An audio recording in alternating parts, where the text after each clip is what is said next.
नमस्कार, स्वागत है आपका सरोकार में। मैं हूं अमृता राय। सरोकार में इस बार चर्चा कैशलेस इकोनॉमी की चुनौतियों और उस पर होने वाले तरह तरह के साइबर हमलों की।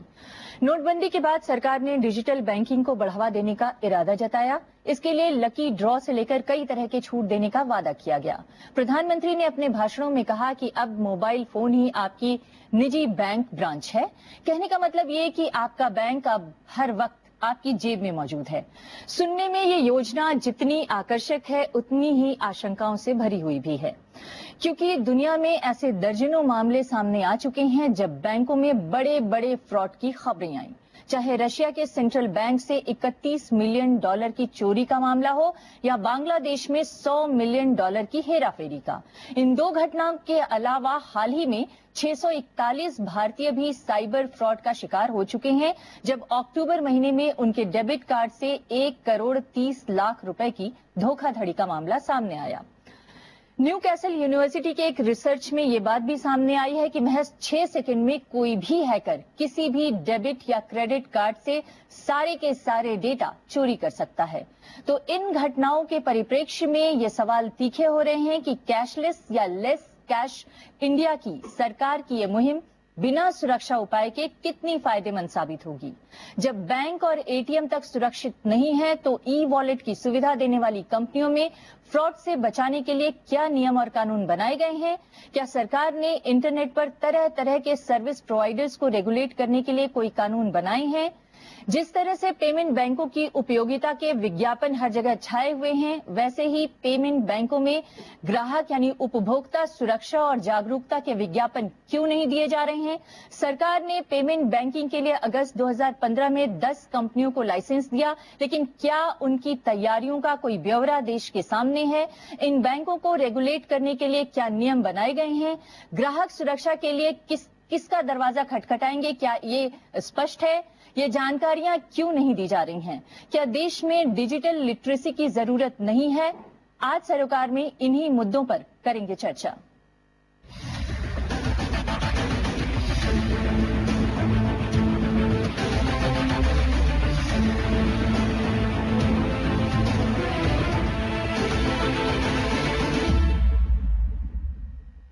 और आज इस मसले पर चर्चा करने के लिए हमारे साथ हैं विराग गुप्ता। आप साइबर लॉ एक्सपर्ट हैं, सुप्रीम कोर्ट में वकील हैं।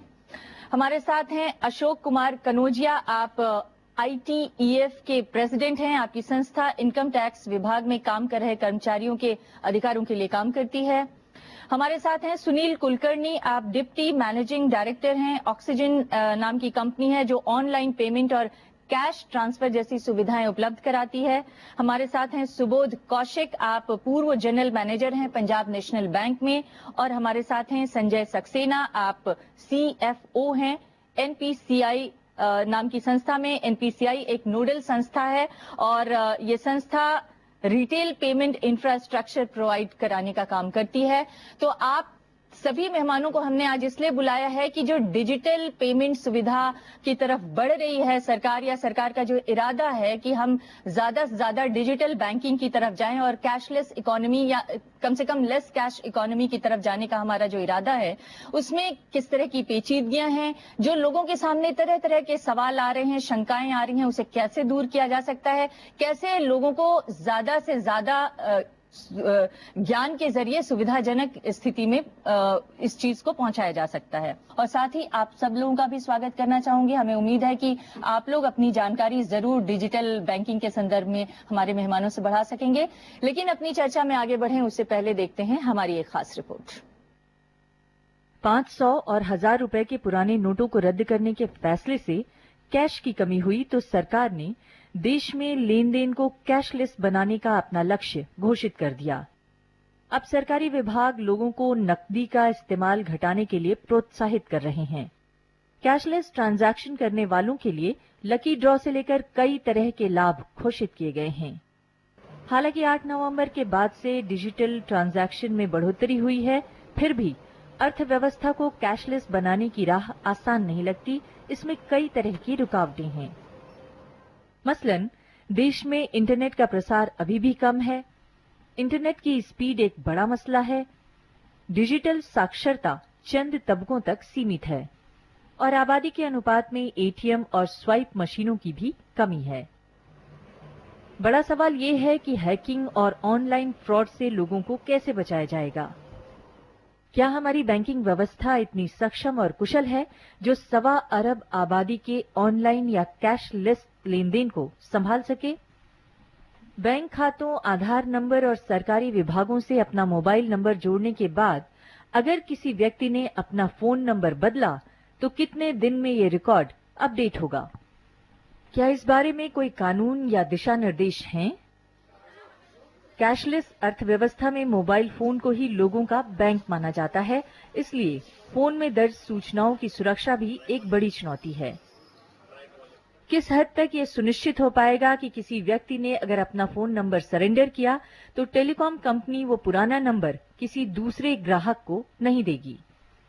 चोरी या गुम हो जाने पर फोन नंबर, उसमें दर्ज सूचनाओं के नाजायज इस्तेमाल को रोकने के आखिर क्या कानूनी उपाय आज मौजूद हैं? अगर फोन अचानक बंद हो गया या बैटरी खत्म हो गई या नेटवर्क चला गया तो उस दौरान हो रहे ट्रांजैक्शन को क्या सुरक्षित रखा जा सकेगा? ये प्रश्न तब भी उठेगा अगर डिजिटल वॉलेट को किसी ने दूर से शट डाउन कर दिया। चिंताएं इसलिए उठी हैं क्योंकि बैंकिंग से जुड़े पर्सनल डेटा जिस सर्वर में स्टोर होते हैं वहां हैकिंग करना असंभव नहीं है। तकनीक के लिहाज से विकसित देशों में तमाम सुरक्षा उपायों के बावजूद साइबर लूट की घटनाएं बढ़ी हैं। तो भारत जैसे देश में जहां अभी भी बहुत से एटीएम 15 साल पुराने ऑपरेटिंग सिस्टम से चल रहे हैं, उनकी सुरक्षा कैसे सुनिश्चित होगी? क्या सरकार इन खतरों से बचाने के लिए जरूरी उपाय कर रही है? मेहमानों से अपनी चर्चा की शुरुआत करें उससे पहले मैं आपको केंद्रीय न्याय और सूचना प्रौद्योगिकी मंत्री पीपी चौधरी के साथ अपने संवाददाता रविंद्र शेरौन की खास बातचीत दिखाती हूं, जिसमें साइबर सुरक्षा से जुड़े सवालों पर मंत्री जी का जवाब है। आइए देखते हैं पहले उनके क्या कहने हैं। आपको लगता है कानून में बदलाव की जरूरत है? देखो, ऐसा कि कानून में अभी बदलाव की जरूरत नहीं है और टेक्नोलॉजी का मामला जहां तक है, चाहे भले आपका फ्लॉपी डिस्क हो चाहे वाईफाई हो, लेकिन इलेक्ट्रॉनिक्स जो कानून है उसमें वो सारे कवर होते हैं।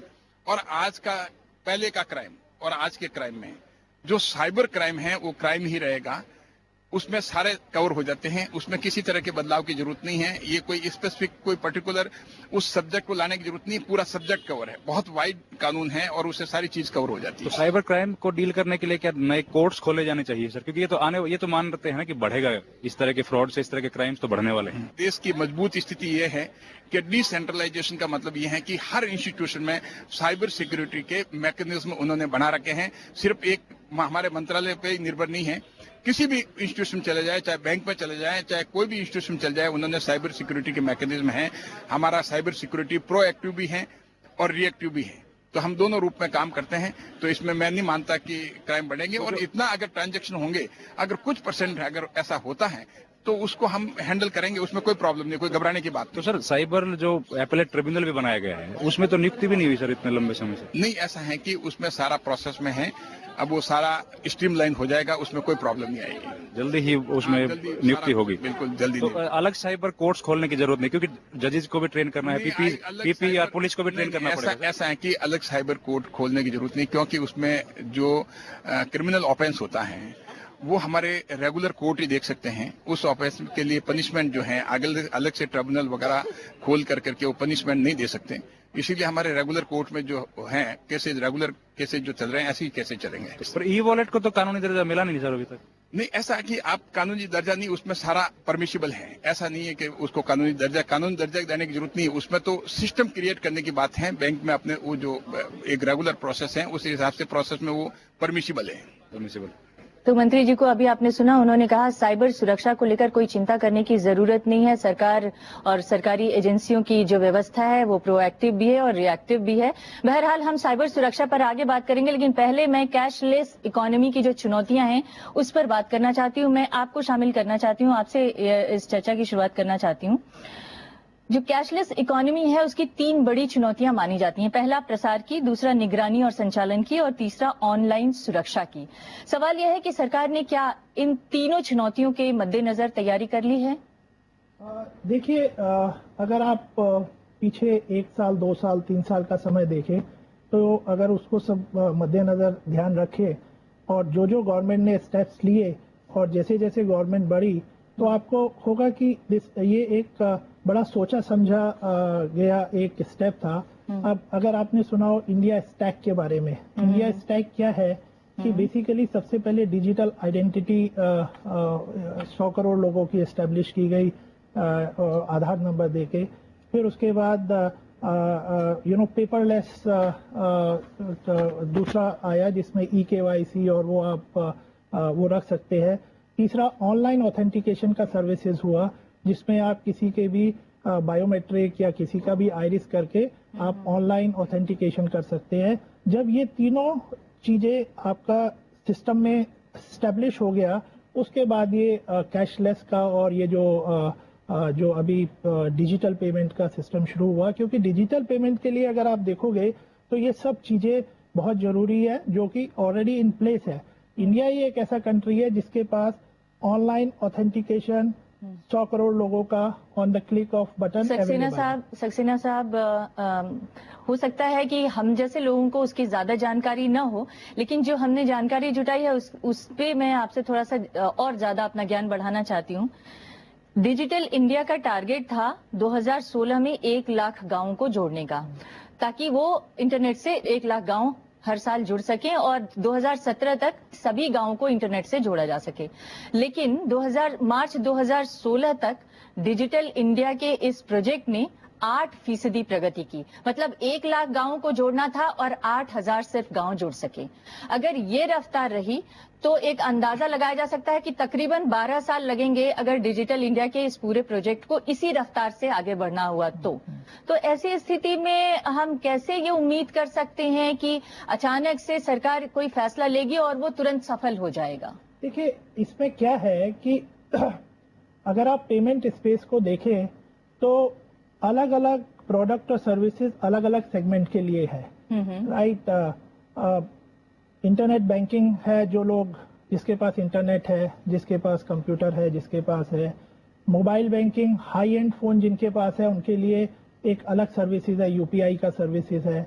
जिनके पास इंटरनेट नहीं है उनके लिए भी सर्विसेज है जिसको USSD कहते हैं। आप 1,000 रुपए का फोन आपके पास है तो उस USSD सर्विसेज से आप बिना इंटरनेट कनेक्शन के भी आपका लेन देन, बैलेंस इंक्वायरी वो भी पॉसिबल है। चाहे अशिक्षित लोग भी उसका इस्तेमाल कर सकते हैं। वो 12 लैंग्वेज में अवेलेबल है, लोकल लैंग्वेज में है।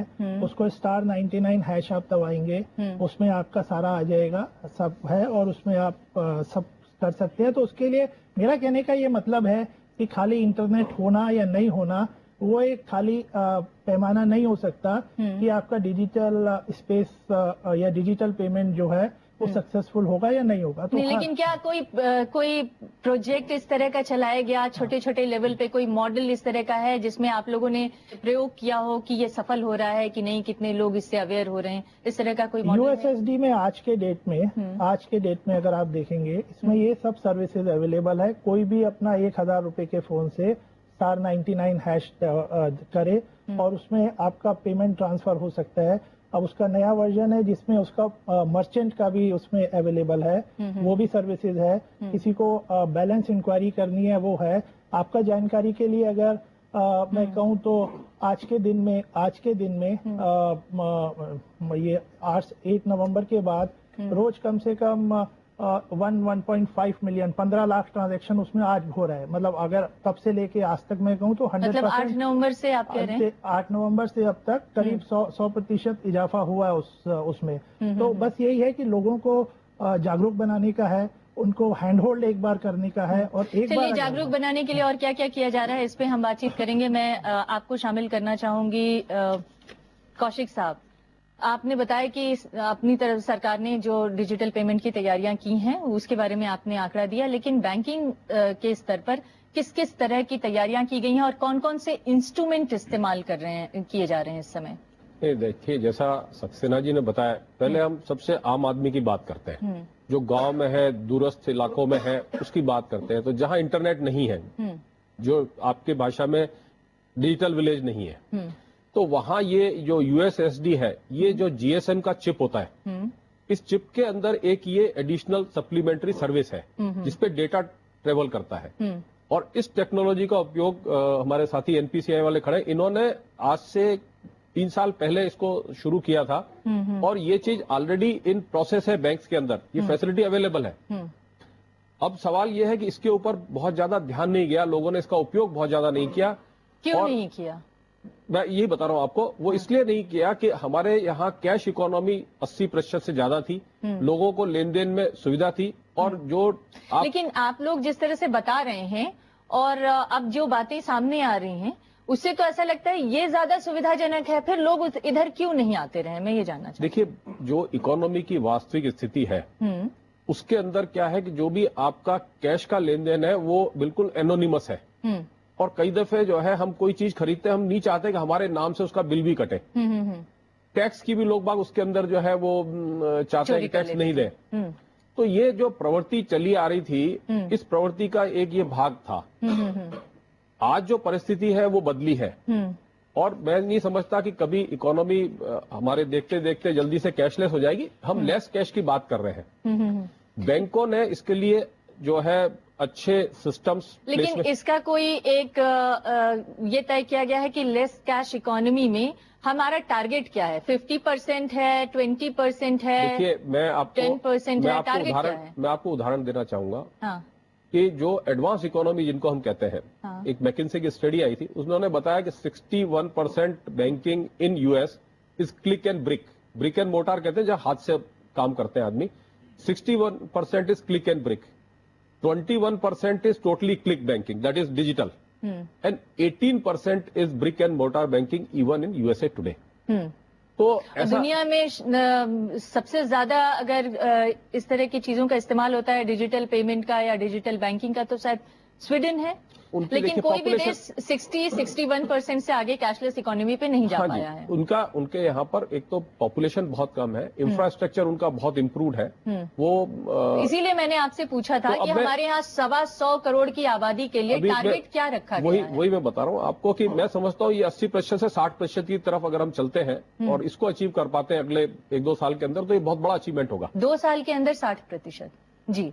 मैं आपसे भी जानना चाहती हूँ, सरकार ने एक और सुविधा, आप लोग ई वॉलेट पे हैं, लेकिन मैं एक और सुविधा की बात करूंगी। सरकार ने कुछ दिनों पहले ये शुरुआत की, पिछले साल अगस्त में। उसका नाम दिया गया पेमेंट बैंक्स, और वो ऑक्सीजन की तरह से एक पेमेंट बैंकिंग सिस्टम है जिसमें तमाम कंपनियां जुड़ रही हैं। लेकिन उसके बारे में भी ज्यादा लोग अवेयर नहीं हुए। आज जब नोटबंदी से लोगों को कैश की समस्या आई, तब उनको पता चला कि अच्छा ये भी बैंक है, ये भी बैंक है, ऐसे भी कर सकते हैं। तो वो थोड़ा एक कंफ्यूजन है, उसको कैसे दूर किया जा सकता है? इसमें देखा ऐसा है कि आपने जो बात की एटीएम की, कुल मिला के भारत में 6.5 लाख विलेजर हैं। सिर्फ 2 लाख एटीएम है। उन 2 लाख एटीएम में से 1 लाख एटीएम 2 लाख, हाँ। 1 लाख एटीएम बैंक के साथ ही लगे हुए हैं। जी। बैंक से दूसरी ओर सिर्फ 1 लाख एटीएम है। 6.5 लाख विलेज में अगर आपको पेमेंट की सुविधा करनी है तो आपको, और एक एटीएम की कॉस्ट इस समय 4 से 5 लाख होती है। मैं पेमेंट बैंक की बात कर रहा हूं कि क्या पेमेंट बैंक का क्यों बात कर रहा हूं, कंसेप्ट क्यों है। अगर एक 5 लाख की एटीएम है, वहां सिक्योरिटी गार्ड है, ब्रॉडबैंड है, एयर कंडीशनिंग है, ये सब मिला के कॉस्ट बहुत ज्यादा आती है, जबकि आपको वहां पे इतना ज्यादा ट्रैफिक नहीं है। अब मेरे सामने जो ये इक्विपमेंट है, ये चलता फिरता एटीएम है। इस एटीएम को कहते हैं हम माइक्रो एटीएम। इसमें आप कार्ड भी यूज कर सकते हैं, ये ऑक्सीजन का माइक्रो एटीएम है। इसमें हम बायोमेट्रिक भी यूज कर सकते हैं। अब फायदा ये है कि अगर आपको कोई आदमी जिसका उतना ज्यादा पढ़ा लिखा नहीं हो, या खासतौर पे गांव में महिलाएं जिनके पास प्रॉपर एजुकेशन भी नहीं हो, और उनको कहा जाए कि आप कार्ड इस्तेमाल करें, आप इंटरनेट इस्तेमाल करें, तो ये थोड़ी जाती होगी। लेकिन उनको ये कहा जाए कि आप अपना बायोमेट्रिक से कैश इन कर लें अपने बैंक अकाउंट में, जहां जो 50 किलोमीटर दूर है। साहब, ये व्यवस्था ठीक है कि ये व्यवस्था लाई गई उन लोगों के लिए जो बैंकों तक या एटीएम तक नहीं पहुंच सकते, लेकिन इसका कितना प्रचार प्रसार हो सका? सबसे पहले कितने लोग इसका आज की डेट में इस्तेमाल कर पा रहे हैं? सबसे पहले 25 करोड़ जनधन अकाउंट खोले गए। 26 करोड़ आज की डेट में संभवतः है। उसके बाद ये जो है, ये जीपीआरएस पे काम कर रहा है। तो इसका मतलब इसको ब्रॉडबैंड की जरूरत नहीं है। आप जो कह रही थी डिजिटल इंडिया के बारे में, इसको ब्रॉडबैंड की जरूरत नहीं है। जहां पे भी मोबाइल का कवरेज है, वहां काम कर सकता है। तीसरा, उन्होंने देखा है कि आप हर एक तरह के लोग होंगे, जिसके पास मोबाइल स्मार्टफोन वाला होगा, वो स्मार्टफोन के थ्रू कर सकता है। जिसके पास स्मार्टफोन नहीं है वो यूएसएसडी के थ्रू कर सकता है, जिसके पास फोन भी नहीं है वो बायोमेट्रिक के थ्रू कर सकता है, जिसके पास रुपे कार्ड है, वीजा है, मास्टर कार्ड है, वो यहाँ कार्ड स्वाइप कर सकता है। तो हम एक तरह से इंक्लूसिव सिस्टम बनाया गया है जिसकी कॉस्ट जो 5 लाख की एटीएम की कॉस्ट से 1/20 या 1/50 है। और उसी तरीके से पेमेंट बैंक का जो कॉन्सेप्ट लाया गया था वो ये था कि आप भारत में इस समय 20 मिलियन ऐसे माइक्रो एटीएम लगाने की जरूरत है। ये क्या एक दिन में आ जाएंगे? नहीं आ सकते। लेकिन एक चीज बताइए, तो ठीक हो गया कि आप लोगों को सुविधा देने के लिए काम कर रहे हैं, मगर आप जो काम कर रहे हैं एज ए प्राइवेट एंटिटी के तौर पे काम कर रहे हैं, प्राइवेट कंपनी के तौर पे काम कर रहे हैं? बैंक से एसोसिएटेड है। बैंक से भी एसोसिएटेड हैं, लेकिन आप प्राइवेटली तो इसको हैंडल कर रहे हैं ना। कोई प्राइवेट कंपनी आके इसको चला रही है ना, उसको क्या फायदा है? वो अगर ये काम कर रही है, इतनी बड़े पैमाने पर काम कर रही है, तो उपभोक्ता को उसके लिए क्या देना पड़ेगा उसको? इसमें उपभोक्ता को कुछ नहीं देना पड़ता। ये सुविधा उपभोक्ता के लिए फ्री है। चार्ज नहीं है, ट्रांजैक्शन चार्ज इसमें नहीं है। जो एटीएम के लिए पैसा मिलता है, जिस बैंक से पैसा निकाला गया या जिस बैंक में पैसा दिया गया, ऑक्सीजन को वहीं से पैसा मिलता है। और इसलिए जिस बैंक से पैसा निकाला गया है या जिस बैंक में पैसा दिया गया है, वो बैंक आपको पैसा देता है। कितने % ट्रांजैक्शन? इसका एनपीसीआई ने स्टैंडर्डाइज कर रखा है। ये सिर्फ ऑक्सीजन नहीं, सारी कंपनियों के लिए सेम है जी। ये उन्होंने किया है। जैसे एटीएम में 15 रुपए लगते हैं, हाँ। तो वही 15 रुपए है। हाल के दिनों में ये बार बार खबरें आई हैं कि जो एटीएम है या इस तरह की जो ऑनलाइन बैंकिंग सुविधाएं हैं, ये पूरी तरह से सुरक्षित नहीं है और इधर के दिनों में और ज्यादा बढ़ गई हैं। पिछले कुछ सालों में 60 से 65% की बढ़ोतरी हुई है और आने वाले दिनों में माना जा रहा है 6 गुना बढ़ सकती है। हमने एक रिपोर्ट पढ़ी, ब्रिटेन की कोई यूनिवर्सिटी ने रिसर्च करके तैयार किया है कि महज 6 सेकंड लगते हैं, ऑनलाइन पेमेंट इधर से उधर हो जाता है और उसमें फ्रॉड हो सकता है। आपकी नजर में इस तरह की सुविधाएं लोगों को आसानी पैदा कर रही हैं, लेकिन कितना आसान है और कितने सुरक्षित हैं वो अपने पैसे को लेकर? कितना आश्वस्त किया जा सकता है उन्हें? देखिए, जहां कहीं कोई भी गतिविधि होगी वहां पर कोई न कोई आशंका, संकट या खतरे हो सकते हैं। मैं उसमें नहीं जाना चाहता हूं। आज जब एक कार चलाते हैं तो कार में एक्सीडेंट हो सकते हैं, इसलिए हम कार चलाना बंद नहीं करते हैं, पर हम कार में एक्सीडेंट रोकने के लिए व्यवस्था करते हैं और पहले से व्यवस्था करते हैं। कार एक्सीडेंट से कोई मर जाए तो उसके लिए हम इंश्योरेंस देते हैं, कार में सीट बेल्ट लगाते हैं, कार के रजिस्ट्रेशन की व्यवस्था करते हैं। इसी तरीके से कैशलेस इकोनॉमी है जिसका मैं पूर्णतः समर्थक हूं। पर हम जरा समझें कि कैशलेस इकोनॉमी है क्या। ये कैशलेस इकोनॉमी का एक अखाड़ा है जिसमें अचानक रातों रात लोगों को ढकेल दिया गया, पर उसके 4 पहलू आप देखिए। उस अखाड़े में 4 चीजें पहले से जो करनी चाहिए और चारों चीजें नहीं की गई हैं, और विशेषज्ञ आके बता रहे हैं कि बहुत बढ़िया बात है। क्या 4 बातें हैं? नंबर 1, इंफ्रास्ट्रक्चर क्रिएट करना चाहिए। वो इंफ्रास्ट्रक्चर 2 तरीके से क्रिएट हो सकता है, या तो मोबाइल नेटवर्क का होगा या इंटरनेट का होगा। देश में 35% लोगों के पास इंटरनेट है। मोबाइल की हालत यह है कि पिछले साल हमने एक हाईकोर्ट में मामला आर्गू किया था जिसमें कि मोबाइल कंपनियां कॉल ड्रॉप करती हैं, कॉल ड्रॉप करने के बावजूद लोगों से पैसे वसूलती हैं। आप तो कह रहे हैं कि केवल मोबाइल और इंटरनेट ये 2 चीजें जरूरी हो, कह रहे हैं मोबाइल और इंटरनेट दोनों में से किसी की जरूरत नहीं है, ऐसे ही जो हो जाएगा। जीपीआरएस चलेगा वो मोबाइल से ही चलेगा, वो मोबाइल से चलेगा। अल्टीमेटली आपको किसी न किसी चीज से कनेक्ट होना पड़ेगा। तो इंफ्रास्ट्रक्चर पहले नंबर पे चाहिए, जहां पर कि आपको या तो मोबाइल चाहिए या इंटरनेट चाहिए। ये व्यवस्था पूरे देश में नहीं है। दूसरे नंबर पे चाहिए आपको डिजिटल एजुकेशन, कि जहां पर आप लोगों को डिजिटल एजुकेशन हो। जिस देश में 30 करोड़ लोग अभी भी गरीबी रेखा से नीचे हो, अनपढ़ हो, आप उनको रातों रात डिजिटल एजुकेट नहीं कर सकते हैं, इसमें समय लगेगा। तीसरे नंबर पे आता है कि आप उसके लिए कानून बनाएं। कानून की स्थिति यह है, मैं भी बहुत हास्यास्पद स्थिति बोलूंगा, मैं भी जो मिनिस्टर साहब जो बात कर रहे थे मैं उसके बारे में बाद में आऊंगा, उनको वो पूरे उन्होंने आईटी एक्ट को इनवैलिडेट कर दिया। वो कहते हैं कि हमको अलग से कोड की क्या जरूरत है, क्रिमिनल कोड काम कर सकते हैं, तो हमने फिर 66A क्यों बनाया। वो इस बात के जवाब देने के लिए तैयार नहीं कि ट्रिब्यूनल में हमने चेयरमैन की अपॉइंटमेंट क्यों नहीं किया। वो इस बात का जवाब देने के लिए तैयार नहीं है कि आज तक e wallet, e commerce, FDI की डेफिनेशन क्यों नहीं डिसाइड किया। हम जिन बड़े बड़े शब्दों का इस्तेमाल कर रहे हैं वो कानून में शब्द कहीं है ही नहीं है। चौथे नंबर पे हम अगर आते हैं, इनके आर्थिक इम्प्लीकेशंस क्या हैं। आज देश में सारे लोगों को बैंकों की लाइन में खड़ा कर दिया गया है, पर ये जो डिजिटल इकोनॉमी है इसकी जड़ कहां पर है। जो विश्व की सबसे बड़ी कंपनी है वो भारत में ऑपरेट करती है और भारत में 4,29,000 करोड़ का कारोबार करती है। टैक्स कितने में देती है? 6,000 करोड़ रुपए में। ये 4,23,000 करोड़ रुपए कहां जा रहा है? इसलिए क्योंकि हमने इनकम टैक्स में जो परमानेंट एस्टेब्लिशमेंट की डेफिनेशन है उसको नहीं किया। डिजिटल इंडिया के नाम पे जो बड़ी बड़ी विदेशी कंपनियां कैसे काम कर रही हैं। अमेरिका में उनका वेबसाइट चलती है, आयरलैंड में उनका दफ्तर है, हिंदुस्तान में उनका मार्केटिंग ऑफिस है, और यहाँ से पूरा जो भारतीय हरिश्चंद्र बोल गए भारत दुर्दशा में कि पूरा पैसा यहाँ से डिजिटल इकोनॉमी के नाम पे, रिजर्व बैंक भी इस बात के लिए परवाह नहीं करता है कि पैसा कहाँ जा रहा है। ये आर्थिक इंप्लीकेशन हो गए, जिसको लेके सीएजी ने भी चिंता जताई है। अब ये चार बातें जब हो जाएं, अखाड़ा जब तैयार हो जाए, तब आप लोगों को ढकेलिए। फिर सुरक्षा की बात आती है। सुरक्षा तो सबसे बाद की चीज है, सुरक्षा के बारे में तो कोई अभी प्रबंध है ही नहीं। सुरक्षा के बारे में बात करूं मैं, आधार जरूरी नहीं हो सकता है। सुप्रीम कोर्ट में मामला चल रहा है, पर सरकार आज तक प्राइवेसी के बारे में कानून नहीं बना पाई है। आधार के डेटा की सिक्योरिटी के लिए आईटी एक्ट के हिसाब से कॉर्पोरेट एंटिटी की लायबिलिटी बनाने के लिए कोई कानून नहीं बना। तो इस तरह के जब कानून, आज मैं आपको एक बड़ा इंटरेस्टिंग बात, मैं इंटरेस्टिंग बात पे आऊं उससे पहले कनौजिया साहब को भी मैं शामिल कर लेना चाहती हूं अपनी चर्चा में। ये जो आर्थिक इम्प्लीकेशंस की बात आप बता रहे थे, वो क्या आपको भी कहीं परेशान करती हैं, या आईटी सेक्टर में भी इसको लेकर कुछ मंथन चल रहा है? सीएजी तक ने भी इस पर सवाल उठाए हैं कि जो पैसे लिए जा रहे हैं, जो ट्रांजैक्शन हो रहा है, वो एक्चुअली सरकार के खजाने तक पहुंच रहा है कि नहीं, इसको लेकर सोचने की बात है। निश्चित रूप से जो ये चीजें नहीं आई हैं वो हमारे लिए एक चुनौती है, वो काम हमारे लिए बढ़ रहा है। लेकिन जहां तक डिजिटल पेमेंट्स की बात आ रही है, ये निश्चित रूप से ये तो सवाल हमारे सामने है कि उतनी तैयारी अभी हमारे पास है नहीं। और जैसे मैं इनकम टैक्स में काम करता हूँ, इनकम टैक्स में ये नोटबंदी के बाद से, डेमोनेटाइजेशन के बाद में जो चीजें हमारे सामने आई हैं, वो हम लोगों को विचलित करें कितना काम बढ़ पाएगा, कितना काम और हम लोगों को मिल पाएगा, अभी हमें निश्चित नहीं है कि कितना काम हमें करना पड़ेगा। जो चल रहा है, मैं आपको बताना चाहता हूं, मैं डिपार्टमेंट में काम करता हूं कि जो इंफ्रास्ट्रक्चर है अभी हमारा उतना मजबूत नहीं है।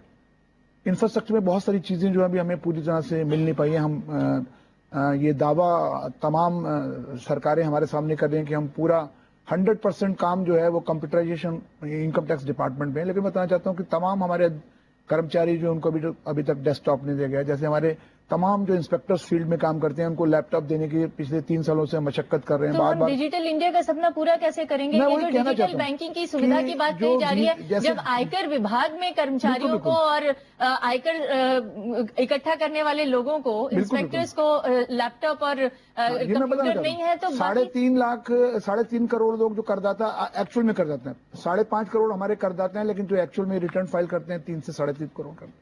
जो हमारे पैन का नंबर है वो 8-9 करोड़ से ज्यादा। तो अभी 3.5 करोड़ लोग जो रिटर्न फाइल करते हैं, जो करदाता हैं, वो बहुत हाई फाई हैं, सबके पास सब ऑनलाइन सिस्टम की सब चीजें। लेकिन जो डिपार्टमेंट है उसका नेटवर्किंग बहुत वीक है, उसका जो डाटा जो है वो अभी आता है, उसको हम लोग एनालिसिस नहीं कर पाते क्योंकि हमारे पास उतने एम्प्लॉइज नहीं है, सेक्टर हमारा उतना मजबूत नहीं है। तो अभी तो हम लोग जो एक पूरा डिपार्टमेंट है वो अभी इसमें पीछे चल रहा है। तो मैं समझता हूँ कि जो बैंकिंग सेक्टर के अंदर जो बात डिजिटल की आ रही है बहुत पीछे, क्योंकि जैसा अभी आया कि 30 करोड़ लोग अनपढ़ हैं, वहां तक ये उसकी तैयारी, उसकी ट्रेनिंग किस तरीके से कि वो बायोमेट्रिक को इस्तेमाल करेंगे। आधार बन गया कि नहीं बन गया ये हमें मालूम नहीं, 100 करोड़ बताते बन गया, यदि बन गया तो उसको कैसे इस्तेमाल करना है इस मशीन पे। क्या मैं आपसे जानना चाहती हूँ कनौजिया साहब, ये जो पेमेंट बैंकिंग सिस्टम है, या जो सर्विस प्रोवाइडर्स हैं तरह तरह के, जैसे मैजिक ब्रेक, यात्रा.com, इस तरह के बहुत सारे बुक माई शो टाइप के, जो क्या ये सारी कंपनियों के लिए कोई रेगुलेशन है? क्या ये आईटी नेट के दायरे में हैं ये सारी कंपनियां? नहीं, आईटी दायरे में आती है, लेकिन ये अभी जो है उस तरीके से है ही नहीं, क्योंकि इनका रजिस्ट्रेशन किस तरीके से है, वो जो बिजनेस है वो दिखा रहे। जब तक कि हम लोग उन पास नहीं पहुंच पाते, चाहे उन पे कोई सर्च नहीं हो पाती, कुछ नहीं होती, नहीं तो ऐसे पता नहीं चल पाएगा आपको। और हमारे पास मैन पावर की शॉर्टेज है, हमारे पास इंफ्रास्ट्रक्चर की शॉर्टेज है। तमाम जो है आप अखबारों में देखेंगे इस तरीके के जो है इश्तिहार आ रहे हैं, उनके सब कुछ आ रहे हैं, लेकिन आप उस पर तुरंत एक्शन इनकम टैक्स डिपार्टमेंट नहीं ले पाएगा। एक सवाल ये जरूर है कि इश्तिहार बैंकिंग सेक्टर को और ज्यादा सुविधाजनक बनाने के तो बहुत आ रहे हैं, लेकिन ये नहीं पता चल रहा है कि उस बैंकिंग सिस्टम में अगर एक उपभोक्ता जा रहा है तो उसको किस तरह की सुरक्षा की गारंटी है। इस पर हम बातचीत करेंगे, एक ब्रेक के लिए रुकते हैं, ब्रेक के बाद लौटेंगे।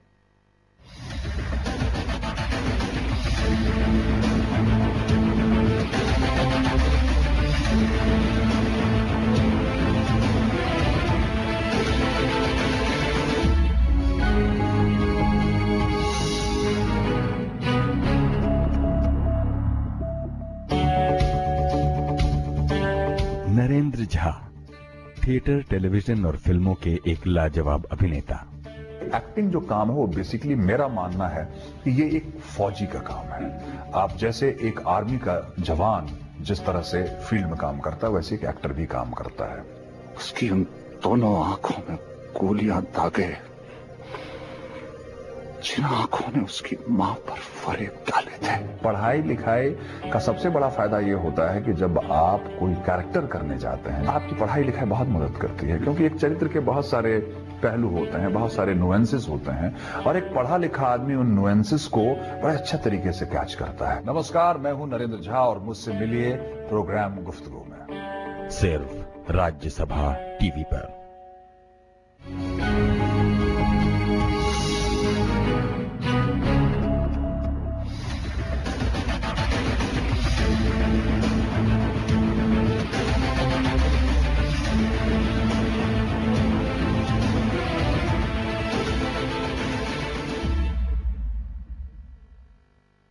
मैं आपसे जानना चाहूंगी सक्सेना साहब, एक रिपोर्ट में पढ़ रही थी जिसमें पिछले एक साल के दौरान 16.31 बिलियन डॉलर का फ्रॉड हुआ है जो ऑनलाइन बैंकिंग सिस्टम है उसमें।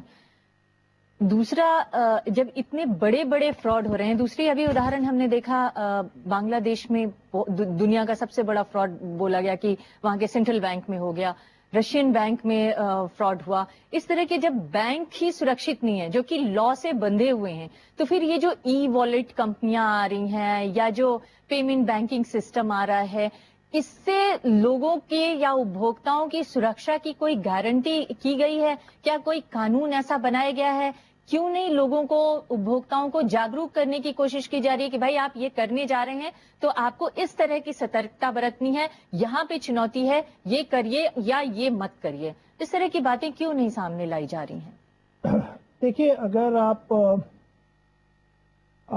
रिसेंट जो गवर्नमेंट का थ्रस्ट है उस पर आप देखेंगे तो एक इस मुद्दे पे बहुत ज्यादा जोर दिया जा रहा है कि किस चीज से आपको अवॉइड करना है, क्या करना है, क्या नहीं करना। डू एंड डोंट्स एक तो काफी लोगों को जागृत किया जा रहा है उससे। जहां तक रही कि क्या जागृत किया जा रहा है, क्योंकि हमने तो अखबारों में अब तक जो विज्ञापन देखे वो ज्यादातर यही विज्ञापन है कि आपकी जेब में आपका बैंक, और इस तरह की अगर मोबाइल आपके हाथ में है तो समझिए पूरा बैंक आपके हाथ में। इस तरह के तो विज्ञापन बहुत देखने को मिल रहे हैं, लेकिन सुरक्षा के विज्ञापन मुझे नहीं देखने को मिले। सुरक्षा दो तीन तरीके से होती है। एक तो आप डिपेंड करते हैं आप कौन सा चैनल यूज कर रहे हैं। सपोज आप कार्ड यूज कर रहे हैं, राइट, कार्ड यूज कर रहे हैं तो आपको अपना पिन किसी से शेयर नहीं करना है। एटीएम पे आप जा रहे हैं तो आपको किसी से पिन शेयर नहीं करना है। तो ये अगर आप जगह जगह पे बैंकों में या जगह जगह पे जहाँ पे भी आता है, अगर तो आप ये सब कुछ नहीं भी शेयर कर रहे हैं तब भी आप सुरक्षित नहीं, क्योंकि जो अभी जानकार बता रहे हैं वो बता रहे हैं कि हमारे पास 15 साल पुराने एटीएम्स लगे हुए हैं, जिसमें जो माइक्रोसॉफ्ट कंपनी जो एटीएम्स के सॉफ्टवेयर डेवलप करती थी उसने वो सॉफ्टवेयर बनाना बंद कर दिया, फिर भी हमारे यहाँ एटीएम चले जा रहे हैं। तो 70% हमारे एटीएम ऐसे हैं जिसकी सुरक्षा की कोई गारंटी ही नहीं है।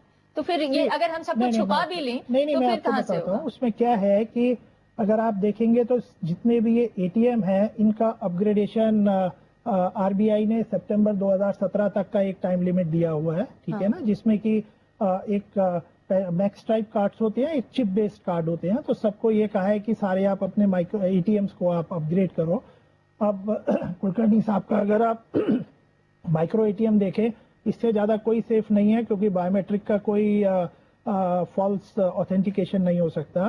तो मेरा ये कहने का मतलब है कि अगर आप ये कहो कि कोई सिस्टम पूरा सिक्योर है, ये तो कोई गारंटी नहीं कर सकता, क्योंकि कैश में भी कैश में भी उतना ही रिस्क है। लेकिन गारंटी हो सकती है अगर उसके लिए सख्त कानून हो। मैं तो कम से कम ग्राहक को ये तो भरोसा होगा कि अगर मेरा फोन चोरी हो गया या अगर मेरा कार्ड चोरी हो गया या अगर किसी तरह की फ्रॉडगिरी हुई या कुछ उसके साथ गलत हुआ, तो कम से कम उसके पास ये कानून है, इस कानून के तहत जाके वो यहाँ शिकायत करेगा और यहाँ से उसे न्याय मिलेगा। अभी तो उसको कुछ पता ही नहीं है। आज भी कानून है कि अगर आपका कार्ड पे फ्रॉड होता है और आप इतने दिन के अंदर बैंक में रिपोर्ट कर देते हैं तो आपको बैंक इमीडिएटली आपका उसको रिजॉल्व करेगा बिना उसके गए हुए। आज भी कानून है और आरबीआई का गाइडलाइन। ई वॉलेट कंपनियों के लिए इस कोई कानून है? कानून जो बैंक के लिए है वो सारे ई वॉलेट कंपनी के लिए भी है। और नवंबर के पहले ही, डिमोनेटाइजेशन के पहले, आरबीआई ने एक गाइडलाइन निकाली थी जिसमें ये बहुत साफ साफ बताया था कस्टमर प्रोटेक्शन की।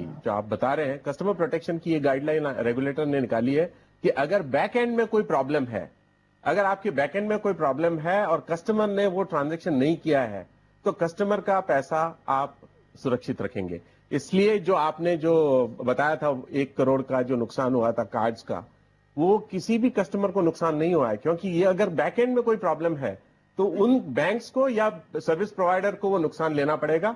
कस्टमर का प्रोटेक्शन एक सवाल मैं और जानना चाहती हूँ। दूसरा, आपका ये सिस्टम जो है ये मोबाइल के थ्रू ऑपरेट होगा, इन्होंने भी कहा, और बहुत सारी आजकल सुविधा है मोबाइल बैंकिंग की, जो बार बार कहा जा रहा है ना, अगर आपके हाथ में मोबाइल है तो समझ लीजिए पूरा बैंक आपके साथ है, आपको कोई कहीं जाने की जरूरत नहीं, घर बैठे आप सब कुछ कर सकते हैं। मान लीजिए कि मेरा मोबाइल चोरी हो गया और हमने जाके थाने में शिकायत करी, और थाना जो है शिकायत तो पहले लिखते नहीं है, लेकिन अगर लिख भी लिए तो इसकी क्या गारंटी है कि जितनी देर में वो शिकायत लिखी जा रही है, रिपोर्ट लिखी जा रही है, उतनी देर में हमारे बैंक का पैसा पूरा लुट गया?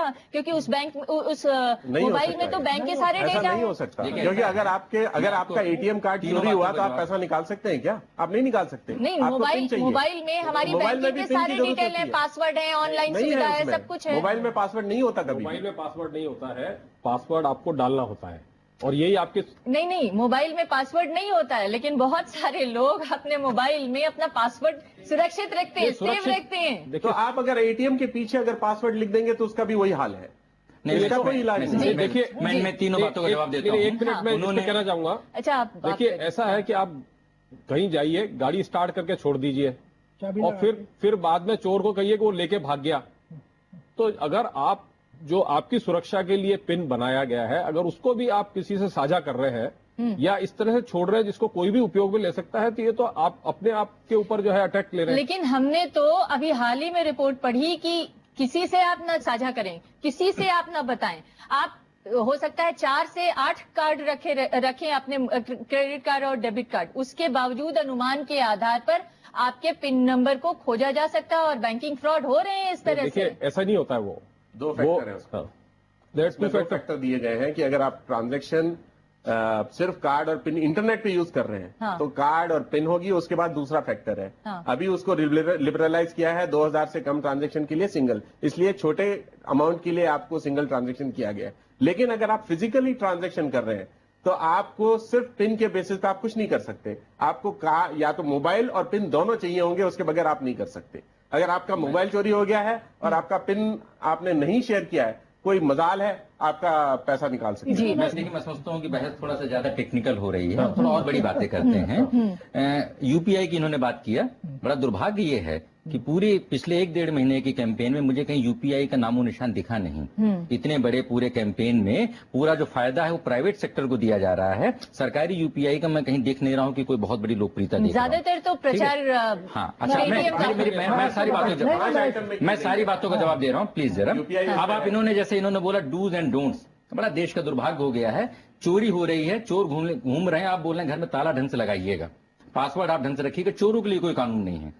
इसलिए मैं कैसे बोल रहा हूं, क्यों बोल रहा हूं, बहुत जरूरी बात बोल रहा हूं, क्योंकि जो कंपनियां हैं, अधिकतर कंपनियां वो अमेरिका में बैठी कंपनियां, मैं भारत की कंपनी की बात नहीं कर रहा हूं। मैं जो बड़ी कंपनियां हैं, अमेरिका में कंपनी, इन्होंने जैसे बोला, इनके जो आरबीआई ने जो लाइसेंस इशू किया है, लाइसेंस की कंडीशन है कि आप ग्रीवांस ऑफिसर का ग्रीवांस मैकेनिज्म आप उसमें करेंगे। हिंदुस्तान में 23 अक्टूबर 2013 को दिल्ली हाईकोर्ट ने ऑर्डर दिया, 2011 का कानून है, सरकार के पास ये आदेश है कि देश की हर इंटरनेट कंपनी, हर मोबाइल कंपनी, हर मोबाइल एप्लीकेशन अपने ग्रीवांस ऑफिसर का नाम दे। नाम देने का मतलब क्या है कि मुझे अगर किसी से शिकायत है, मैं उस आदमी के पास जाऊं। आप लोगों ने अपने ग्रीवांस ऑफिसर का नाम दिया है, कम से कम हमारे दर्शकों के लिए अभी बता दीजिए। Email ID, contact number, name, मैं आपको बोल रहा हूं कि आज आपको गूगल में, फेसबुक में, ट्विटर में कोई भी दिक्कत हो, आप इसमें किसी भी ग्रीवांस ऑफिसर का यहाँ पर हिंदुस्तान में आदमी आपको दिख जाए, उसका नाम दिख जाए, आपको उसका कहीं पता ही नहीं चलेगा कि मुझे किस आदमी से संपर्क करना है। आप पुलिस के, बैंकों के चक्कर लगाते लगाते वो हो जाएंगे। अच्छा, जैसे पुलिस की स्थिति ये है, आज आपकी जेब से कोई 2000 रुपए चोरी करके चला जाए तो पुलिस वाले जेब पत्र को पकड़ के 2 डंडे मार के पैसे वापस दिला देंगे। लेकिन अगर आपके मोबाइल से ऑनलाइन कोई भी फ्रॉड हो जाता है, उनके लिए डिजिटल फ्रॉड एक ऐसी चीज है, सब हो गया होगा, कुछ गड़बड़ी होती रहती, कुछ भी दिक्कत नहीं, क्योंकि उनके पास इसके बारे में कोई जानकारी भी नहीं है। मैं इसमें ऐड करना चाहता हूँ, 3 महत्वपूर्ण चीजें। ये आपका अभी एक बता दो, अच्छा, इनके जवाब ले लेते फिर आपका आते। देखिए, आपने बहुत अच्छा जायज बात की, ऐसी बात नहीं, एक ऑफिसर का नाम देने से भी कुछ नहीं होता है, यू नो, बिकॉज नहीं, मैं बता रहा हूँ, उससे ठीक है, होता है, ऐसी बात नहीं, राइट। यूपीआई में क्या है कि अगर डिस्प्यूट रेजोल्यूशन मैंने अगर अपनी ऐप करी और मेरी ऐप उसी समय अगर मेरे को लगता है कि ये नहीं है, या बाद में कभी भी उस ट्रांजैक्शन के अगेंस्ट में मैं ऑनलाइन डिस्प्यूट रेजोल्यूशन उसी ऐप में मैं उसको एक्टिवेट कर सकता हूं, और वो डिस्प्यूट रेजोल्यूशन ऑनलाइन जाती है और इमीडिएट में जो भी टाइम फ्रेम अटैच जो उसका है, और उसके अंदर वो डिस्प्यूट होती है। सो सबसे पहले ये है कि डिस्प्यूट अगर अराइज होता है तो उसके लिए मैकेनिज्म होता है। एज उन्होंने नंबर देना, हर कंपनी हिंदुस्तान में, आप उसके एप्लीकेशन के भीतर क्यों जाएं? आप एक टोल फ्री नंबर दीजिए, उस टोल फ्री नंबर पे एक आदमी हो, उसकी जवाबदेही हो। आपके पीछे 6 एजेंसीज हैं, बैंक है, आरबीआई है, आपका एक अपना मोबाइल एप्लीकेशन कंपनी है, आपकी पेरेंट कंपनी है, but customer is not bothered. Customer वो उससे मतलब नहीं कि आप क्या होता है, जैसे आपको रिफंड चाहिए, आपने किसी को दे दिया, वो बोलेंगे रिफंड आपका 5 दिन बाद आएगा क्योंकि बैंक से नहीं आया। आप बैंक के पास जाइए। आप बैंक के पास क्यों जाएंगे? आप उस आदमी की जवाबदेही है कि अगर पैसा आप ले रहे हो तो उसको जवाब देने की जवाबदेही है, वो सारी एजेंसियों से कोऑर्डिनेट करेगा, और अगर वो फेल होगा तो कानून के हिसाब से उसका प्रोसिक्यूशन होना चाहिए। ये ग्रीवांस ऑफिसर का लीगल मैकेनिज्म है। ये कोई भी कंपनी यहाँ पे देश सेवा नहीं कर रही है। ये सारी कंपनियां बड़ा बड़ा मुनाफा कमा रही हैं। जो भी लोग बोल रहे हैं कि मैं फ्री में काम कर रहा हूं, अगर इसीलिए देश में और अंतर्राष्ट्रीय स्तर पर सबसे बड़ी विषमता इसीलिए है कि 1% लोगों के पास 67% से ज्यादा के उन्होंने एकाधिकार कर रखा है। न इसमें रोजगार सृजन होता है, न सारी चीजें होती हैं। तो इनकम टैक्स एक्ट के कानूनों में बदलाव की जरूरत है। मैं 3 बड़ी इंपॉर्टेंट बातें बताऊंगा। आप पूरे देश में डिजिटल इंडिया की बात करते हैं, ये बताएंगे केंद्र सरकार में टोटल 50 लाख अधिकारी हैं, और उन 50 लाख अधिकारियों को ईमेल का इस्तेमाल करना मोटे तौर पे जरूरी है, क्योंकि डिजिटल इंडिया है। उन लोगों के लिए एक एनआईसी का नेटवर्क बनाया गया, जैसे यूपीआई की बात है, एक एनआईसी का नेटवर्क है। और 2 साल पहले सरकार ने एफिडेविट देकर के बोला कि हम 50 लाख लोगों को एनआईसी का नेटवर्क इतनी जल्दी नहीं दे सकते हैं, इसमें समय लगेगा। और वो ऑफिसर्स प्राइवेट ईमेल आईडी का इस्तेमाल करते हैं, जीमेल, याहू या गूगल की। उसकी वजह से वो सारा जो डेटा है विदेशी सर्वर्स में रहता है। उस वायलेशन के लिए उन अधिकारियों को 3 वर्ष की जेल हो सकती है। और सरकार 50 लाख लोगों को ऑफिशियल ईमेल आईडी की सुविधा नहीं दे पा रही है, और देश में पूरे डिजिटल इंडिया और डिजिटल इकोनॉमी की बात हो रही है। ग्रीवांस ऑफिसर के मैंने मैं बात कर दी। आपसे कनौजिया साहब इसका जवाब ले ही लेती हूँ। क्या वाकई आप लोग के पास एनआईसी की ऑफिशियल सुविधा नहीं है? नहीं, अभी पूरे लोगों के पास तो देखिए, हमारे पास तो है ही नहीं। देखिए, स्टाफ में तो किसी के पास नहीं। लीजिए, हम तो जो भी ईमेल आईडी हमारे पास होगा वो तो गूगल पे और लीजिए नेटवर्क में। 3 साल की सजा पब्लिक रिकॉर्ड्स एक्ट के हिसाब से। अब मैं आपको दूसरी बात करता हूं। आप इनकी बात कर रहे हैं, मोबाइल सेफ है, लीजन है कि हैकिंग हुई है। अभी आज तक देश में हैकिंग का एक भी मामला सुलझाया गया क्या? वो लोग बोल रहे हैं कि हमने 40,000 सर्वर्स का डेटा हमने चोरी कर रखा है। वो बोल रहे हैं कि संसद का डेटा हमारे पास है। वो बोल रहे हैं कि 50,000 कॉर्पोरेट्स का डेटा हमने चोरी कर रखा हुआ है। सरकार के उन तक पहुंच पा रही है? सवाल इस बात का है कि जब आप टेक्नोलॉजी लाते हैं, टेक्नोलॉजी देखिए, टेक्नोलॉजी कानून से आगे चलती है, कोई दो राय नहीं। टेक्नोलॉजी वाले लोग बहुत होशियार लोग होते हैं, कोई दो राय नहीं। लेकिन कम से कम बेसिक जो अब तक की गड़बड़ियां हैं उसके लिए तो कानून होना चाहिए। क्या इस तरह के कानून बनाए गए? क्या कानून बनाए हैं? क्यों नहीं सरकार उनको प्रचारित करती है कि जनता की सुरक्षा के लिए कानून है? कस्टमर देखिए ऐसा है, कानून है, पालन कितना होता है उसका? कस्टमर ग्रीवांसेस का जो कॉमन कानून है सबके लिए नहीं, वही है, या पेमेंट करने के लिए अलग से आरबीआई का कानून है कि आपने जैसे इन्होंने पूछा कि ऑफिसर का, मैं अगर कानून और है, उसमें ये भी बताए, और उसमें हमारे को मंथली स्टेटिस्टिक्स देनी पड़ती है। कितने आपके पास प्रॉब्लम्स आई, कितने आपने उनको सुलझाया, कितने टाइम में सुलझाया, अगर ज्यादा टाइम लगा तो क्यों लगा। तो ऐसा नहीं है कि बिल्कुल ही। लेकिन सक्सेना साहब, अगर कानून है, अगर सब कुछ है और इतनी व्यवस्थित तरीके से चल रहा है, तो जैसे तमाम ई वॉलेट कंपनियों का प्रचार आजकल खूब जोर शोर से हो रहा है, वैसे ही कम से कम उपभोक्ताओं की जानकारी के लिए कानून के नियम के बारे में भी थोड़ा सा बताना चाहिए लोगों को। विज्ञापन इसके लिए भी छपना चाहिए कि उपभोक्ता कैसे अपने पैसे को सुरक्षित रखें, क्या इस्तेमाल करें, क्या ना इस्तेमाल करें।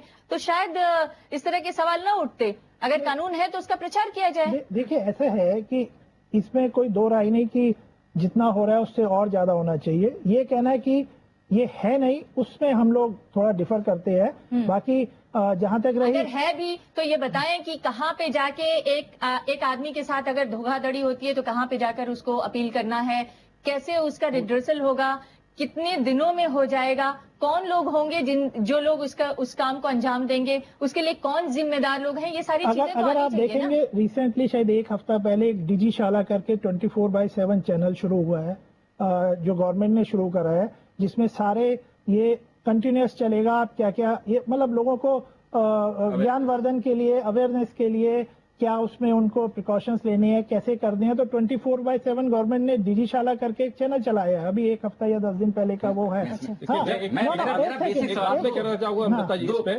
मैं आपको बताना चाहूंगा कि अगर कोई भी कार्ड के ऊपर ऐसा ट्रांजेक्शन होता है जिसके अंदर हमें यह पता लगता है कि ये ट्रांजेक्शन इस कस्टमर ने नहीं किया या ये कस्टमर कर नहीं सकता था, तो उसमें ग्राहक को पूरी तरह से कंपनसेशन दिए जाने का प्रावधान है। और वो इस तरह से मैं बताता हूं आपको, because I was heading the card division, I can tell you, हमारे पास ऐसे रूल्स हमने बनाए, आपकी जानकारी के लिए बता रहा हूं। एक कार्ड का आप ट्रांजेक्शन यहां कर रहे हैं दिल्ली में, अगर कोई भी आदमी आपके कार्ड पर दूसरा ट्रांजेक्शन 2 घंटे से पहले बॉम्बे में करना चाहेगा, उसने कॉपी कर रखा है, तो वो डिक्लाइन हो जाएगा, क्योंकि आप फिजिकली पहुंच ही नहीं सकते 2 घंटे से पहले में।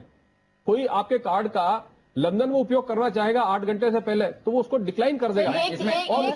एक जेपी मॉर्गन के एक अधिकारी की मैं बात सुन रही थी कहीं, उन्होंने बताया कि वो अपने यहाँ, मतलब वो बैंक अपने यहाँ साइबर सिक्योरिटी पर 2000 करोड़ रुपए खर्च करता है, बावजूद इसके 3 साल पहले उसके यहाँ हैकिंग हुई।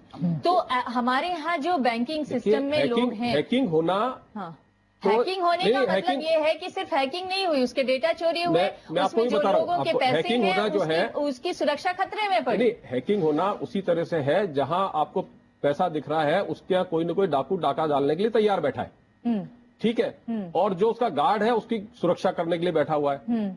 और जब भी कभी गार्ड से कोई चूक होगी तो वो सुरक्षा व्यवस्था को भेद करके निकल जाएंगे। पर साधारण तौर पर बैंकों में जो होता है वो ये होता है कि हमारे यहाँ एथिकल हैकिंग होती है, हमें पेनिट्रेशन टेस्ट कहते हैं उसको।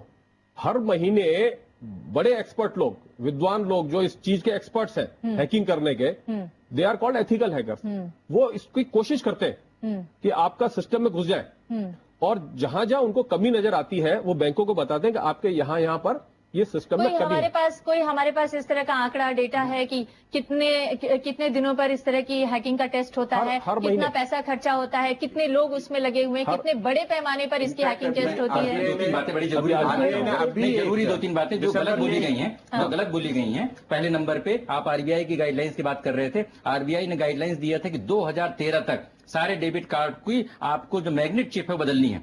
और वो गाइडलाइंस को बदलते 1 सेकंड, मेरी पूरी बात कंप्लीट हो जाने दीजिए। 40 रुपए पर कार्ड लगता है, बैंकों के पास पैसे नहीं है क्योंकि सारा पैसा एनपीए में डूब गया है। 40 रुपए पर कार्ड लगता है, देखिए 40 रुपए पर कार्ड लगता है, बैंकों के पास पैसा नहीं है, इस वजह से वो सारा डेटा हैक हो जाता है। और उस गाइडलाइन को बढ़ा करके 2017 तक कर दिया गया। नंबर 1। नंबर 2, जो वो गाइडलाइंस की बात कर रहे थे, आईटी इंटरमीडिएट रूल्स है 2011, जो कानून बोलता है कि इनको सबको ग्रीवांस ऑफिसर अपॉइंट करना है। डूज एंड डोंट पब्लिक के लिए नहीं, इन कंपनियों के लिए होना चाहिए कि you have to compulsorily comply with these rules. आप जिस गार्ड की बात कर रहे हैं वो गार्ड कहाँ है, वो नियम कहाँ है, वो सुरक्षा केबिन कहाँ है, आप कन्वेंशनल इकोनॉमी की बात कर रहे हैं। मैं ग्राहक के तौर पे, उपभोक्ता के तौर पे जो लोग कार्ड्स का या मोबाइल बैंकिंग का इस्तेमाल करते हैं या ई बैंकिंग का इस्तेमाल करना चाहते हैं, उनके जहन में किस किस तरह के सवाल हैं, उनसे कुछ सवाल लेते हैं। मेरा क्वेश्चन ये है कि जैसे भारत में अभी कैशलेस इकोनॉमी या डिजिटल इंडिया की बात हो रही है, तो उतनी तेजी से साइबर अटैक के मामले भी सामने आ रहे हैं। तो क्या हमें पहले कैशलेस इकोनॉमी से पहले क्या हमें साइबर सुरक्षा की व्यवस्था की बात नहीं करनी चाहिए, या और जो लीजन जैसे हैकिंग ग्रुप है उनसे कैसे उनको रोका जा सके ताकि हमारी डिजिटल जो ट्रांजैक्शन है वो सेफ हो सके? जी सक्सेना साहब। जी देखिए, ऐसा आपका कहना है उसमें कोई दो राय वाली बात नहीं है, और ये भी नहीं है कि इस तरह की तैयारी नहीं है। जैसे हमारे साथी ने कहा कि या हमारे सिस्टम में भी या जो और कंपनीज है उनके सिस्टम में, बैंक्स में फ्रॉड रिस्क का सॉफ्टवेयर होता है और उसमें बहुत हाईली इंटेलिजेंस होता है। ऐसा बात नहीं है। जैसे उन्होंने कहा कि अभी आपने एक कार्ड को यहाँ स्वाइप किया, आप मीन्स उसमें लॉजिकल रीजनिंग लगाते हैं, आप बॉम्बे में आधा घंटे बाद कोई उसे यूज करेगा। सर इसके बावजूद फ्रॉड तो हो रहे हैं ना, और बड़े बड़े फ्रॉड हो रहे हैं। क्या ऐसा रशियन बैंक में, बांग्लादेश के सेंट्रल बैंक में या जेपी मॉर्गन जैसे बैंक में इस तरह की सुविधाएं नहीं है जहां पर बड़ी बड़ी हैकिंग हो रही है और डेटा चोरी हो रहे हैं और पैसे चोरी हो रहे हैं? बांग्लादेश सेंट्रल बैंक का जो था वो अटेम्प्ट किया गया था, बट फाइनली वो एंड पॉइंट पे जाके रुक गया था। वो एक्चुअली उसमें check and balance हो गया था, but they were able to go into the penetrate, but they could not succeed it. So that was the difference, आगे सर मेरा क्वेश्चन आपसे है, एक तरफ तो हम सपना देखते हैं कि हम डेवलप्ड कंट्री के साथ खड़े हों, और अगर उस तरफ गवर्नमेंट ने इनिशिएटिव लिया है इस तरह से कैशलेस के लिए या लेस कैश के लिए, तो सब लोग नेगेटिव एस्पेक्ट्स उसका देख रहे थे। क्या इसका कोई पॉजिटिव एस्पेक्ट्स नहीं है? सरकार के पहले गुलाम थे, अंग्रेजों ने बहुत अच्छी चीजें दी, लेकिन हम आजादी की बात करते थे, हम पॉजिटिव एस्पेक्ट तो नहीं देखते थे कि हमको आजादी नहीं मिलनी चाहिए। इसी तरह से डिजिटल इंडिया, कैशलेस इकोनॉमी बहुत अच्छी बात है, बहुत ही अच्छी बात है, किसी का कोई विरोध नहीं है। प्रश्न इस बात का है कि हम इसके लिए प्रॉपर व्यवस्था क्यों नहीं करें, लोगों की सुरक्षा के उपाय क्यों नहीं करें। इसलिए जब आप सुरक्षा के उपाय की बात करने के दौरान पॉजिटिव बातों पे ज्यादा जोर देते हैं, इसका मतलब आप सुरक्षा के कारणों के बारे में नजरअंदाज कर रहे हैं। आप जनता के हित को नजरअंदाज नहीं कर सकते हैं। वो 30 करोड़ लोग जो गरीब हैं, निरक्षर हैं, आप उनके हितों को अगर नजरअंदाज करेंगे, अगर आप बड़े लोगों को, डिजिटल पेमेंट वालों को ज्यादा राहत देंगे, जनता को आप नजर, तो विषमता और बढ़ेगी। जी, अगला सवाल ले लेते हैं। आईटी के युग में कैशलेस या लेस कैश इकोनॉमी की ओर बढ़ना एक स्वागत कदम है, ये होना भी चाहिए। लेकिन मैं 2 प्रश्न पूछना पाऊंगा, एक फॉर्मर जनरल मैनेजर सर से और एक आपसे। सर, जो गवर्नमेंट ऑफ इंडिया ने लास्ट ईयर डिजी लॉकर का एक कॉन्सेप्ट दिया था, तो जो ऑनलाइन ट्रांजैक्शन होता है हम लोग करते भी हैं, इसमें जो साइबर थ्रेट है, इससे बचने के लिए क्या इसको डिजी लॉकर से जोड़ा जा सकता है? और सर, दूसरा सवाल मैं आपसे पूछना चाहूंगा कि जो अभी साइबर सिक्योरिटी के लिए जो लॉ इन्फोर्स हैं और जो थ्रेटन है साइबर सिक्योरिटी लॉ के लिए, उसके लिए क्या क्या और लॉ हो सकते हैं? जी, पहले आप देखिए, जो डिजी लॉकर है वो आपके डॉक्यूमेंट्स को डिजिटाइज करके एक रखने की व्यवस्था है और वहां आपके डॉक्यूमेंट सुरक्षित है। और चूंकि वो डिजिटल सिग्नेचर के साथ सिक्योर्ड है, उसका फ्यूचर में जब भी आप उपयोग करेंगे तो ऑथेंटिक डॉक्यूमेंट उनको माना जाएगा, चाहे आपके पास फिजिकल डॉक्यूमेंट उस समय हो या ना हो। तो ये एक चीज है और ये एक सुविधा दी गई है ताकि मान लीजिए आग में, बारिश में, बाढ़ में कहीं आपके जो है ओरिजिनल पेपर्स नष्ट हो जाए किसी भी चीज के, चाहे डिग्री हो, चाहे आपके जमीन के कागजात हो, तो इन चीजों की सुरक्षा के लिए इसको शुरू किया गया है। ये एक अच्छी सुविधा हमारे लिए उपलब्ध है देश में। आपने जो सवाल पूछा साइबर सिक्योरिटी के बारे में, उसमें अगर मेक इन इंडिया के भीतर हम 2 काम करें तो साइबर सिक्योरिटी बहुत बेहतर हो सकती है और इससे सारे लोग सहमत होंगे। पहले नंबर पे जो भी कंपनी भारत में व्यापार करे उसके सर्वर्स भारत में स्थापित हो। हर सर्वर के पीछे 1000 लोगों को रोजगार मिलता है। देश के बच्चों को रोजगार की जरूरत है, सर्वर्स भारत में होने चाहिए। नंबर 2, जो भी कंपनी भारत में व्यापार करती है उसका प्रभावी ऑफिस भारत में होना चाहिए। उससे जो हमारे उद्यमी हैं, जो इनके जैसे उद्यमी हैं, उन सारे लोगों को ताकत मिलेगी, बराबरी का उनके साथ पूंजी का पूरा वो होगा और एफडीआई का मिसयूज नहीं होगा। जी, अगला सवाल। मेरा एक छोटा सा प्रश्न ये है कि पेटीएम में मैंने क्या कहते हैं 24 मई 2016 से मैंने एक पेमेंट की 500 रुपए की, उसकी राशि का बैकअप मुझे आज तक नहीं मिल पाया, पहली कंडीशन। दूसरी चीज, मैंने 3 हफ्ते पहले पेटीएम से ट्रांजैक्शन किया, एक रिचार्ज किया 1498 का एयरटेल पर, वो ट्रांजैक्शन नहीं हुआ। 5 मिनट बाद मैंने दोबारा किया, वो ट्रांजैक्शन हो गया, लेकिन पहला वाला जो ट्रांजैक्शन था उसकी पेमेंट मुझे आज तक नहीं मिली। 3 हफ्ते पहले 3 हफ्ते पहले के बाद मैं उसे रोज मैसेज करता था पेटीएम पर, जहाँ पे कॉन्टेक्ट अस का आता है और वहाँ पे कोई भी कस्टमर केयर नहीं है, वहाँ सिर्फ कस्टमर केयर का नाम आता है और हम वहाँ पे किसी से बात नहीं कर सकते। अगर पेटीएम पे हमारे पास कॉल, मतलब हम कॉल भी करते हैं। ये एक ग्राहक की असुविधा और ग्राहक की मुश्किल का एक एग्जाम्पल है। हालांकि पेटीएम ने कल ही परसों में अपने एक कंप्लेंट लॉन्च किया है सीबीआई में, जिसमें कहा है कि उसके साथ फ्रॉड हुआ है। पर जो ग्राहकों के साथ हो रहा है, ग्राहक तो कहीं समझ ही नहीं पा रहे कि वो कहाँ जाके शिकायत करें। कम से कम आप 48 घंटे के अंदर अपने बैंक में चले जाइए, बैंक में जाते हैं तो कहते हैं हमारे पास तो पैसा आया ही नहीं, वो तो पेटीएम के पास है। और पेटीएम के पास कॉल किया जाता है, वो कहते हैं कस्टमर केयर से कॉल करने के लिए 9 दबाइए, 9 दबाते हो, कहता है ये अमान्य की है। फिर इंसान कहाँ जाए? ये वो सिर्फ उसे इस तरह की अगर असुविधा हो रही है लोगों को, तो क्या इसके लिए कोई नियम है? ये डेफिनेटली ठीक नहीं है, क्योंकि नहीं, आप ये कह के नहीं बच सकते कि ये ठीक नहीं है, उसका तो नुकसान हो गया ना। तो आप उसके लिए रिस्पॉन्सिबल कौन है, उसके खिलाफ क्या कार्रवाई हो सकती है, वो आदमी कहाँ पे जाएगा शिकायत करने के लिए, और सरकार की जिम्मेदारी क्या है? क्या सरकार की जिम्मेदारी नहीं है कि इस तरह की चीजें हो रही हैं तो उसके खिलाफ कानून बनाए? एब्सोल्युटली। इसीलिए ये कस्टमर ग्रीवेंसेस का जो उन्होंने जो ऑफिसर बताया है कस्टमर ग्रीवेंस का, ये सारी इंडियन कंपनी की मैं बात कर रहा हूं जिन्होंने आरबीआई के साथ रजिस्टर किया है, ये हाईएस्ट लेवल पे नोडल ऑफिसर कहा जाता है, इसके ऊपर डाला है। और उसके बाद अगर उसके पास अगर कोई कंप्लेंट जाती है और उसका टाइम बाउंड रेजोल्यूशन नहीं होता, उसके ऊपर कार्यवाही होती है रेगुलेटर की। लेकिन ये आपने जैसे बताया, जागरूकता इतनी नहीं है कि किस तरह से इसका दिया जाए। जागरूकता के लिए जितने उसके पास उपाय थे उसने तो अपनी तरफ से कर लिए, उसके आगे क्या कर सकता है? उन्होंने सिर्फ सक्सेना साहब, अगर आप बता सकें कि अब उनके पास जितने उपाय थे उन्होंने अपनी तरफ से कर लिए, इसके बाद कहाँ पे कंप्लेन करें और कैसे इनका पैसा वापस आए? ये पर्टिकुलर वॉलेट से रिलेटेड तो खैर मैं नहीं कह सकता कि उन्होंने क्यों नहीं किया, और वैसे लॉजिकली हर वॉलेट कंपनी में या हर ई पेमेंट में बड़ा रोबस्ट सिस्टम है, जैसे मैंने आपको यूपीआई का वो दिया था। बट जहां तक रही बात आपकी कि अब ये नहीं है, तो definitely he can go and complain to the RBI and RBI में कौन मिलेगा? दरवाजे पे गेट के अंदर तो घुसने नहीं दिया जाएगा, वो कहाँ जाएगा आरबीआई में कंप्लेंट करने के लिए? आवश्यकता नहीं है, जाने की आवश्यकता नहीं। देखिए बैंकों के तो जो है टोल फ्री कॉल नंबर्स भी है, चूंकि पेटीएम का है मैं उसके ऊपर कमेंट नहीं करना चाहूंगा, पर आरबीआई नई व्यवस्था है, हमने प्रोग्राम ही पेटीएम के नोडल ऑफिसर पेटीएम का नोडल ऑफिसर को करें। व्यवस्था में कॉम्प्लिकेशंस आ रहे हैं, लोगों को समझ में नहीं आ रहा है कि उस कॉम्प्लिकेशंस के हल के लिए वो कहाँ जाए। पेटीएम का नोडल ऑफिसर है जो साइट पे अवेलेबल है, उसको कंप्लेंट करें। लाया गया है, उसका नाम नोटिफाई क्यों नहीं होता? और नहीं है तो उनके जो मुख्य कार्यकारी है उनके नाम से आप भेज सकते हैं मेल।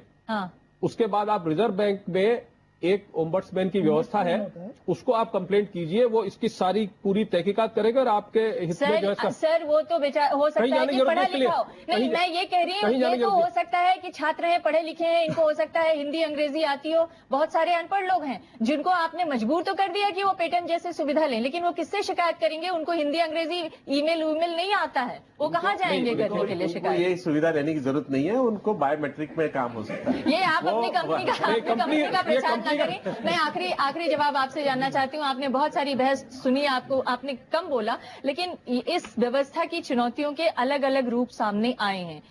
कितना आपको भरोसा है कि व्यवस्था सुचारू रूप से चल पाएगी और कितने दिनों में ये पटरी पर आ सकेगा?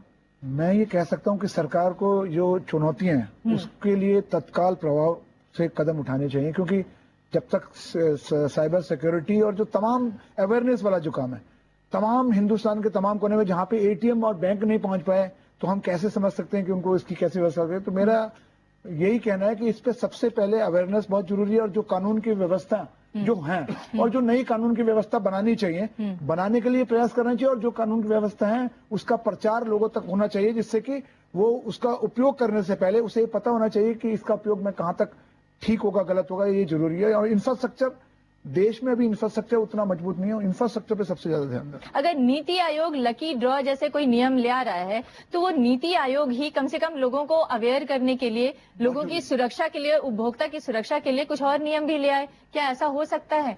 क्या नीति आयोग की जिम्मेदारी सिर्फ लकी ड्रॉ निकालने की है? उसकी ये जिम्मेदारी नहीं है कि ग्राहकों को और ज्यादा सुरक्षा दी जाए, जो फ्रॉड के अलग अलग तरीके हैं उनसे सुरक्षा दी जाए, इसके लिए भी अवेयर किया जाए? देखिए, ये लकी ड्रॉ, इसके लिए वर्ड यूज करना वो ठीक नहीं है। ये एक बेसिकली ये अटेम्प्ट है सरकार का कि लोगों का बिहेवियर कैसे चेंज किया जाए। जैसे अगर 3 प्रॉब्लम अगर थी इस चीज को करने के लिए, टेक्नोलॉजी, इंफ्रास्ट्रक्चर एंड बिहेवियर, तो ये बिहेवियर नहीं, और इसमें सुरक्षा की कोई जरूरत नहीं। मैं उस पर आ रहा हूँ। तो ये जो कैशबैक स्कीम है या ये जो प्रोत्साहन स्कीम है, ये लोगों का व्यवहार और बिहेवियर चेंज करने के लिए पहला तो ये चीज है। ये ऐसा नहीं है कि कोई है कि लॉटरी है और ये लॉटरी का पहला चीज। लोगों का व्यवहार ही चेंज करना था, तो 2.5 साल से डिजिटल इंडिया का प्रोग्राम चल रहा था, उसके तहत वो व्यवहार चेंज करने के तरह तरह के उपाय ले आते और प्रोत्साहन ले आते, उससे भी व्यवहार चेंज हो सकता था। बहरहाल हमारा मुद्दा ये था कि जो लोग असमंजस में हैं इस नई डिजिटल व्यवस्था को लेकर, नई डिजिटल बैंकिंग व्यवस्था को लेकर, उनको कुछ हद तक क्लियर हो कि स्थिति क्या है और कैसे इससे आने वाले चैलेंजेस को बीट करना है। हमें उम्मीद है कि आपके दिए गए तमाम जानकारियों से लोगों को जरूर फायदा मिला होगा। बहुत बहुत धन्यवाद, शुक्रिया।